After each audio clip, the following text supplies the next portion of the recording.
Bienvenue à cette capsule sur convertir une fraction en nombre décimal et à partir du nombre décimal, revenir à la fraction.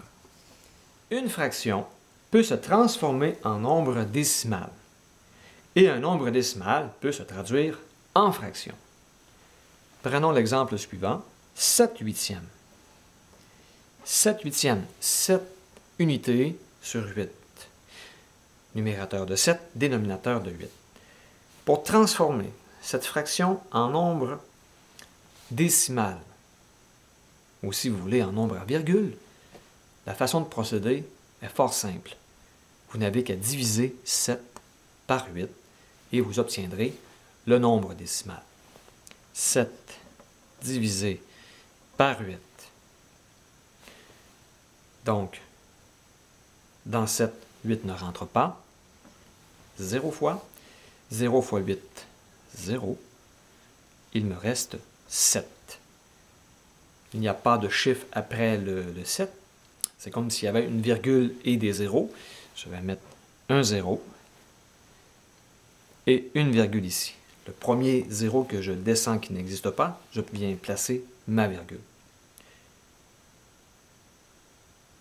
8 dans 70 va rentrer 8 fois. 8 fois 8, 64. Il me reste donc 6. Je rajoute un 0. Dans 60, ça va rentrer 7 fois. 8 fois 7, 56. Il me reste 4. Je rajoute un 0.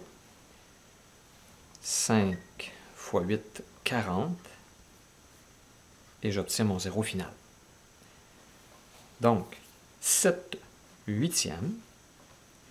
Si je veux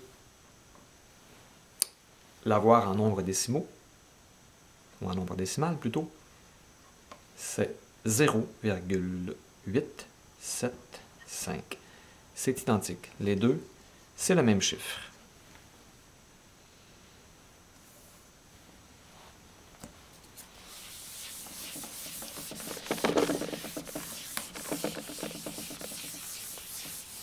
Autre exemple.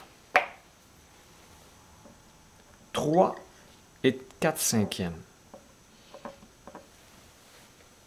3 et 4 cinquièmes. Je veux obtenir un nombre décimal qui équivaut à 3 et 4 cinquièmes. Plusieurs façons de procéder. On peut transformer cette fraction, ce nombre fractionnaire, en fraction. Vous avez un entier, vous avez un numérateur de 4 et vous avez un dénominateur de 5.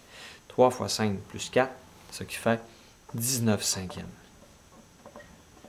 19 cinquièmes, c'est le même processus que tout à l'heure. On peut diviser 19 par 5 et on va obtenir un nombre décimal. 19 divisé par 5. Donc, 3 fois 5, 15. Il reste 4. Après le 9, il n'y a plus de chiffre. C'est comme s'il y avait une virgule et des zéros. Je rajoute mon premier 0 et une virgule. Donc, dans 40, 5 va rentrer 8 fois. 8 fois 5, 40 pour mon 0 final.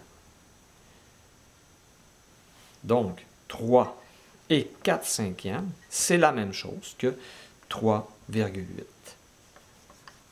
C'est le même chiffre. Nombre fractionnaire, nombre décimal. Et il représente la même chose. C'est égal. À l'inverse,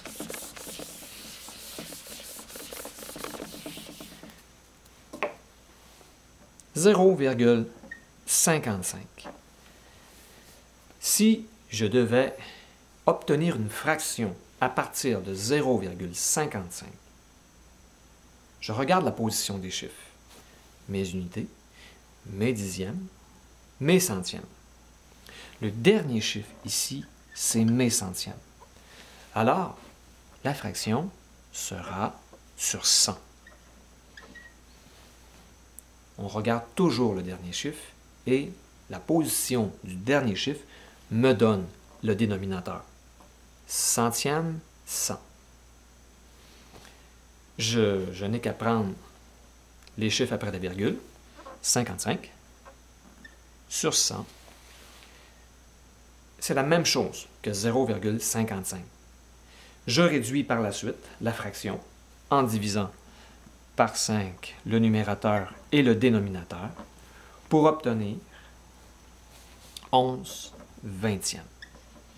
11 vingtièmes et 0,55, c'est le même nombre, le même chiffre.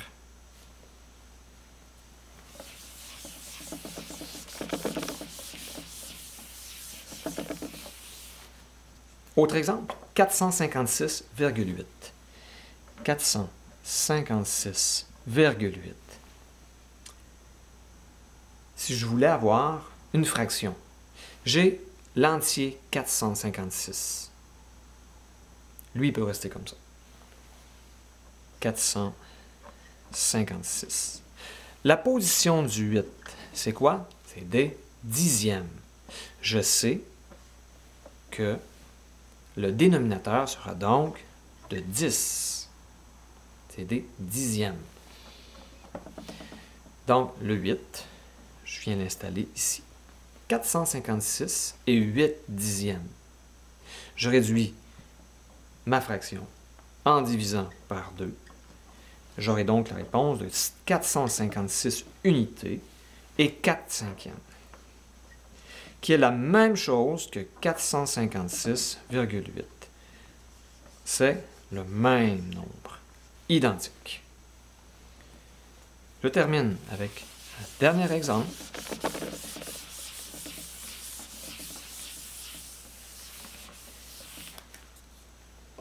« 1,002 », je vais obtenir une fraction de ce nombre décimal. Un entier. Je regarde la position du dernier chiffre, des millièmes.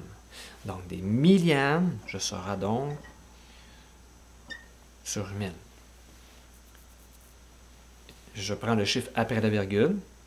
Je ne suis pas obligé de prendre les deux zéros. Je ne prends que le 2.